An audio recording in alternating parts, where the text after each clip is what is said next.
If you're able to be in some kind of flow or some kind of inner peace of some sort, then the noise or the chaos isn't so intense, if that makes sense, or something like that. And I don't think I particularly can do it at that level. So like that's why I have so much quiet time, because I need that to be able to get to that place. It's interesting because of the intuition and the intuitive nature of actually leading with your gut, right? Yeah. It's the challenge that I have with Christina, because everything that she does, it's based on her intuition, and we'll dive more into this too. We'll get into the deep waters of the gut, heart, pineal gland, and brain connection, and the vagus nerve, and the communication pathways of it.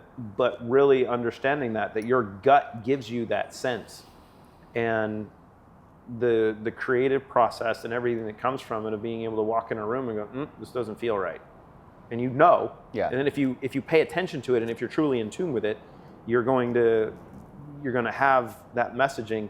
It's the same thing with our house, with when she was redoing the house, and everybody that comes in the house like, oh my God, who is the designer? I'm like, she did. Like, who did this? Like, our friends, when they came to the house after the 9-month ordeal that we went through to do everything, they're like, who designed this? I'm like, she did. They're like, no, seriously. I'm like, no, she did. They're like, no way. I'm like, yeah. They're like, how did you come up with this? I'm like, this is what she wanted to do. She felt like this brick wanted to be here. We wanted to paint this. It drives people crazy though, because it's like, because if you're feeling your way through, it's not done like that. Yeah. It's the one thing I've tried to teach the kids, and I use for everybody in the office, is I'm like, look, it's the process. Right? That's what it is. It's like, okay, this is part of the process. And it's frustrating at times, because a lot of times you want stuff done sooner. Yeah. And being even from a business standpoint, with what we've created with Root and how we've developed it, and I've looked at other things and get frustrated. It's like, oh my God, these companies have done this and this and this. But when I go back and I look at the companies that I really modeled our approach after, and look at what Amazon had done, and I look at the 5-year time frame of where Amazon was from the time that they started, 5 years into that process, I'm like, oh shit, we're right on track, right? But it's in this fast-paced, you can try to run ahead and get a bunch of stuff quickly, but you're not going to have a foundation. You're not going to really have the concepts of where you want to be, because you missed a lot of what you should have. It's like getting here from downtown or from your house. If I'm driving 80 miles an hour on the road, on a 30-mile-an-hour road, which I like to do at times, I'm going to miss an exit, or I'm going to miss a bunch of stuff that I could have seen. Yeah, you might miss something magical, Yeah, and you go, oh, wait a minute. Oh, what was that? But if you're actually going with the flow of things, you're like, oh, that's kind of cool. And like, it's an interesting dance. It's like, I'm still trying to figure out like, what's that like, feel my way through, but also like, I need to get this accomplished too. So it's like, it's an interesting dance. We get to look at how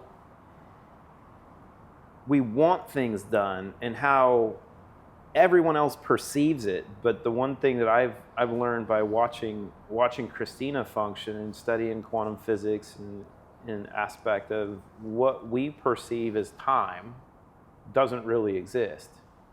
And when you truly accept that, and people talk about the matrix and the red pill versus the blue pill and the lessons that come in that, but people talk about that component, but really some of the other lessons that are in the documentary that it is, or the movie that it is, like one of my favorite pieces is the spoon, and that there is no spoon, right? And understanding that, look, the concepts, the construct that we live in is not reality. Reality is what you make it. So when you understand, and I think this is going to be the cool part of the process for what you've been through and what you guys have created here, of when you start to move at the pace that you understand, you'll start to bend the construct that everybody else functions in, because it's our nature to look around at our external environment and typically adjust to the external environment, because we're not in control of our internal environment. So when we see those opportunities to actually slow down that give us the example of how we should behave, that we start to make those changes. But unfortunately, we have to have the example, because if you don't have the example, it's like teaching the kids, right? Yeah. If you just let them out on their own and go, here, go figure the shit out, probably not going to have the desired outcomes, because the rest of the world is so chaotic. I think of that sort of like the 4-minute mile. Like no one thought that was possible until someone did it. And then all of a sudden everyone's doing it. Then they figured out there was Africans that can run further, and the white people went, well, shit. I mean, well, we put ourselves. We say like this is the barrier. The barrier that cannot be. And then someone crosses that barrier, and you're like, oh, that's not real. Wait a minute, we can do that.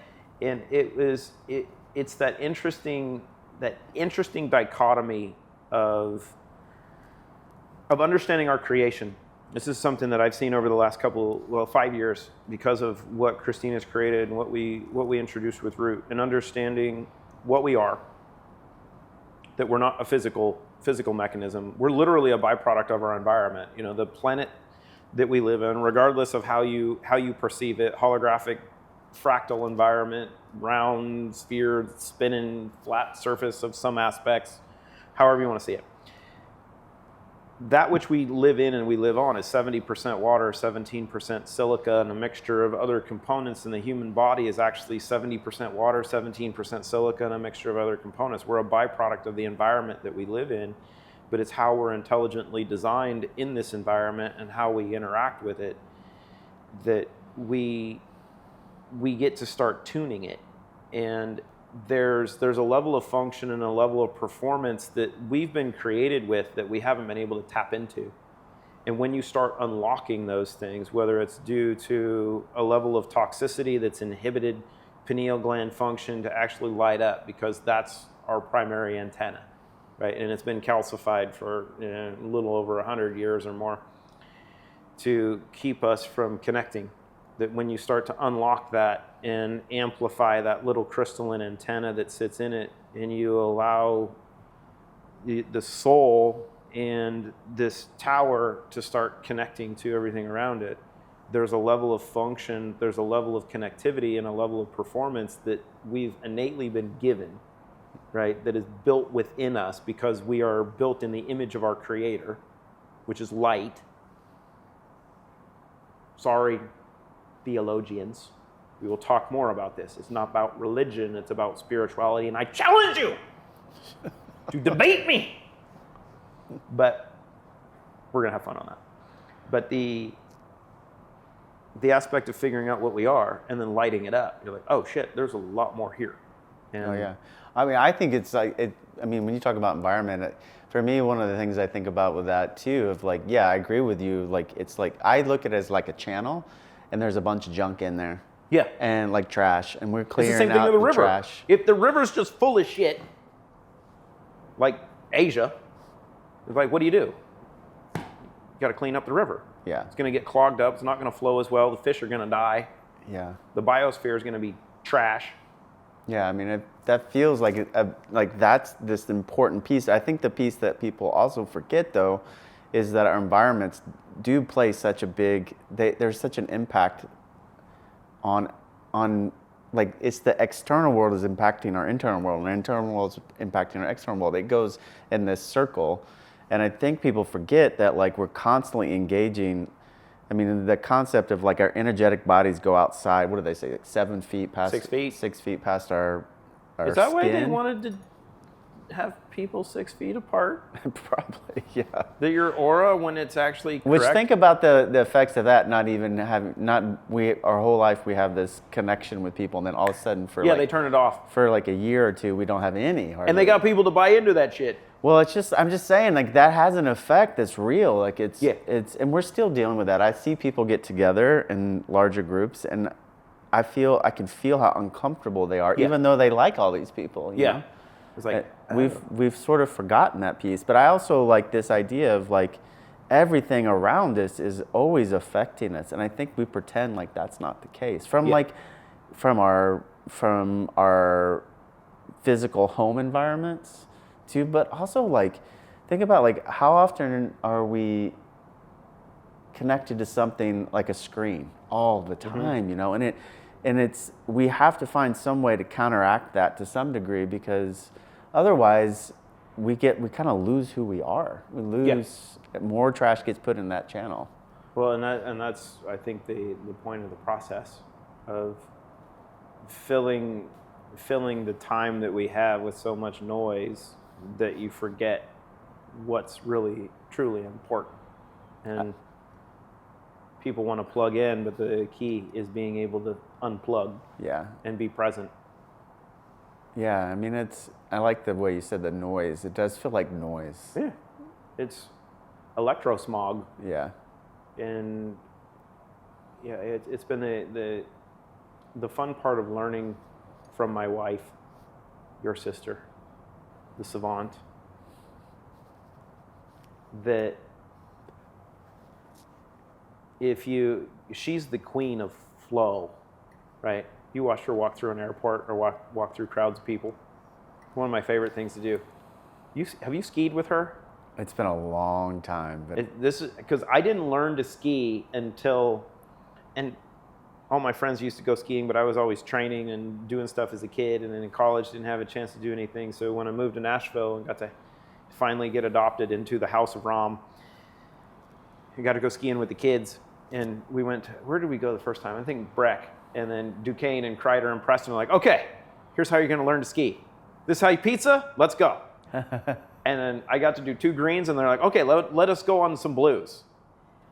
And that's some fast learning. Oh, God, no, that's how fast it was. It was like, you're going to do 2 runs. If you can turn this way, okay, now let's go on the mountain. I'm like, I'm going to die. And I blew up my hamstring on the second day.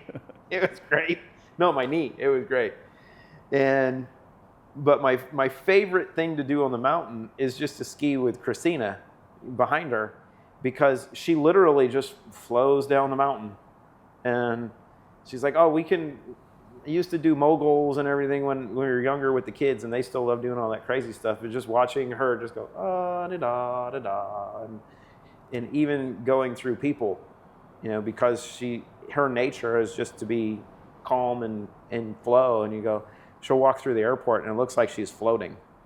That there's no specific guide, there's no specific purpose, and it's like Tolkien's comment that all those who wander are not lost.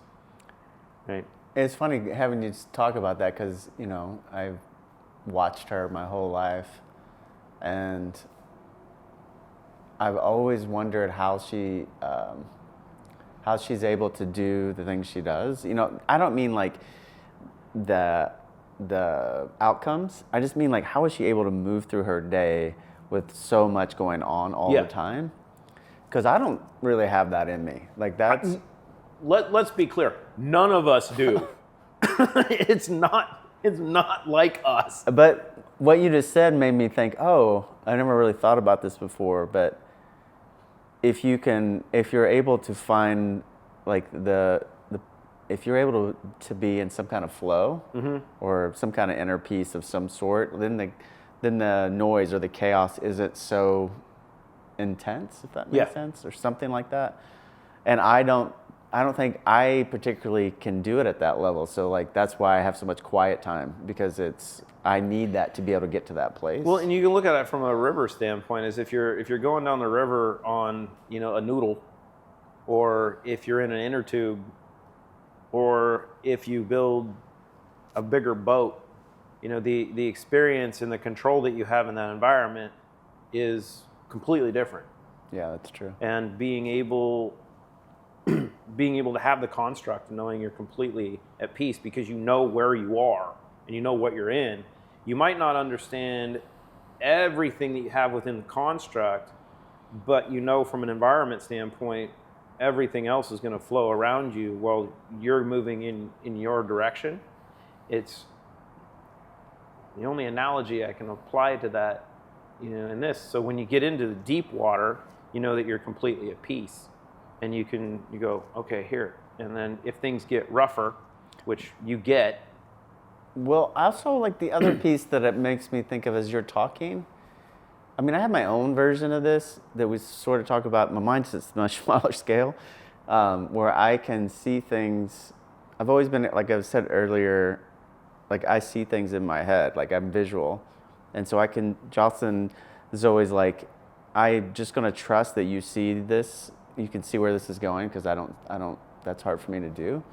That maybe Christina can see. I'm guessing this is what it is, or part of it. She can see ahead, so it's not as chaotic for her. Yeah. Whereas if you're in it, you're like, wow, this is chaotic. Yeah, if you don't have perspective and you don't have a vision, then you're gonna look at an environment like, oh my God. But if you know the outcome, right? It's the interesting part of watching a movie, or if you watch a horror movie, which we don't even watch anymore because it's bad imagery, but Merritt loves the stuff. That if you know the outcome, the aspect in the middle of it, of all the chaos is taking place, is not going to be as horrific. That's true, yeah. And you can manage it. Like, oh, well, this is how it's going to end. So, all right, cool. Yeah, and I've seen that with her, and we've experienced it, because she innately knows, or has already seen in many instances, how something's going to play out. Might not know exactly how it is going to get there. Sure, yeah. But she knows what the outcome is. Yeah, I mean, and also, like, I think one of the things, and next time we talk, we should, or one of the things I think would be nice to talk about is this idea of faith, like what that means. Because I do think, like, one of the things that I understand now that I'm older is that I've always had a pretty, it's been deep inside of me, and I've always felt this resonance with faith. Mm-hmm.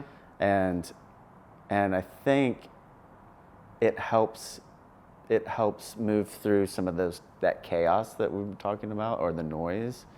And I think it would be interesting to talk about, because as you talk, I get to see I'm thinking about Christina and how we grew up and what that looked like. And I'm curious, like, what it means to you.